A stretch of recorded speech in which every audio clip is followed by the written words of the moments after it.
اس فیصلے کا جو ایک چھوٹے سے طبقے نے رد عمل دیا، اس فیصلے کے اوپر جس طرح کی زبان استعمال کی، میں مجبور ہوں آج آپ سے بات چیت کرنے کے لیے. دیکھیں، پہلے ایک چیز سمجھ آئے کہ پاکستان وہ ملک ہے جو دنیا کی تاریخ کا واحد ملک ہے جو مدینہ کی ریاست کے بعد اسلام کے نام پہ بنا ہے. اسلام کے نام پہ بننے کا مطلب یہ ہے کہ پاکستان کا کوئی قانون قرآن اور سنہ کے خلاف نہیں جا سکتا. تو جو ججز نے فیصلہ دیا ہے وہ آئین کے مطابق دیا، اور پاکستان کا آئین قرآن اور سنہ کے تابع ہے.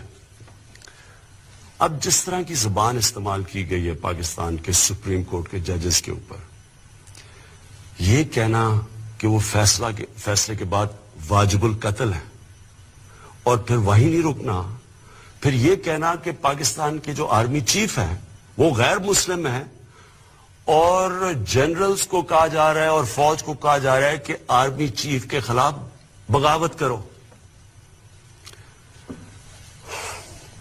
میں پہلے تو ادھر سے شروع کرتا ہوں، اپنی حکومت کی پہلے آپ سے بات کرتا ہوں.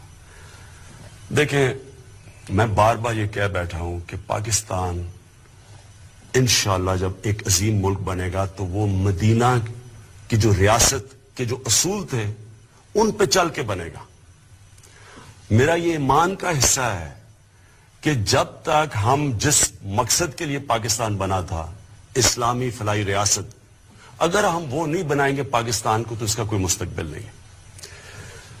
میں یہ بھی سمجھتا ہوں کہ انسان کا ایمان مکمل ہی نہیں جب تک نبی صلی اللہ علیہ وسلم سے انسان عشق نہیں کرتا. ہم نے عملی طور پہ اس حکومت نے وہ کام کیا جو آج تک کبھی کسی نے نہیں کیا، کسی پاکستان کی حکومت نے نہیں کیا.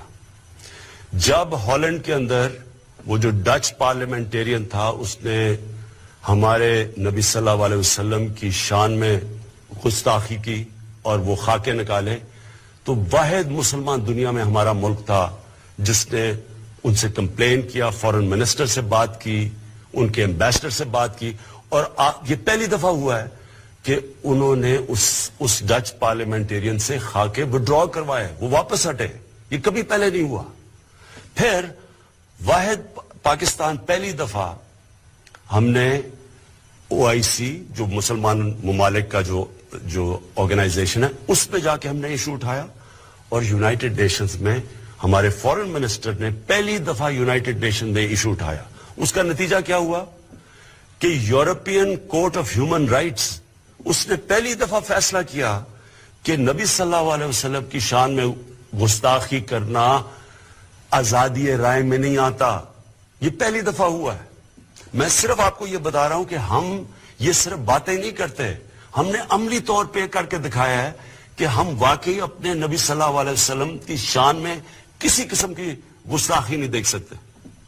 لہذا جو یہ زبان استعمال کی گئی ہے، میں یہ سوال پوچھنا چاہتا ہوں، کون سی حکومت چل سکتی ہے جدھر کوئی آدمی کھڑا ہو کے کہے کہ ججز کو بھی قتل کر دو اور کہے آرمی چیف کے خلاف بھی بغاوت کر دو، لوگوں کو بھی سڑکوں پہ نکالے، سڑکیں بھی بند کر دے، جس میں ایک حکومت کا کیا قصور ہے اس میں؟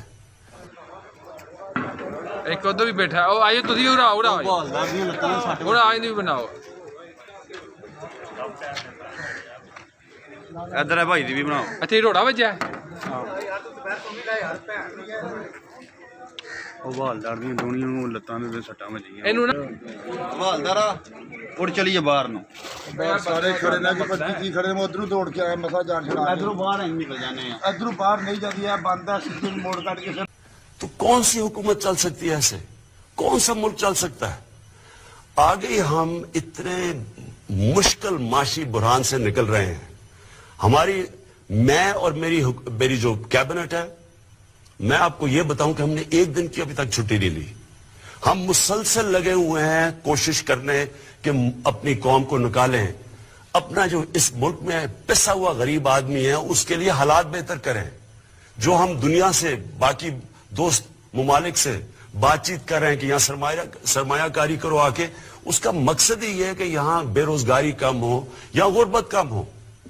اب اگر اس طرح کی حرکتیں کرنی ہیں کہ آپ سپریم کورٹ کے فیصلے اگر آپ کو پسند نہیں آئے، یعنی یہ کہنے کی یہ کوشش کر رہے ہیں کہ اگر سپریم کورٹ ان کے کہنے کے مطابق، ان کی من پسندی کے مطابق فیصلہ نہیں کرتا تو اس کا مطلب یہ فیصلہ ہی نہیں مانتے، اس کا مطلب سڑکوں پہ آ جائیں گے، ملک کو روک دیں گے.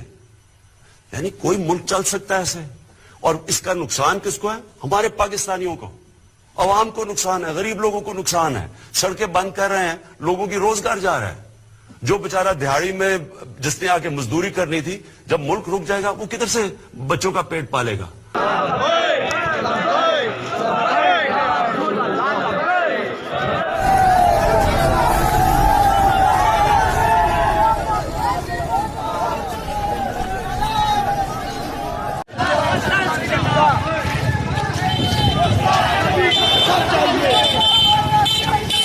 تو میں آج اپنی عوام سب سے یہ کہنا چاہتا ہوں، کسی صورت آپ نے ان کو آپ کو اکسانے نہیں دینا.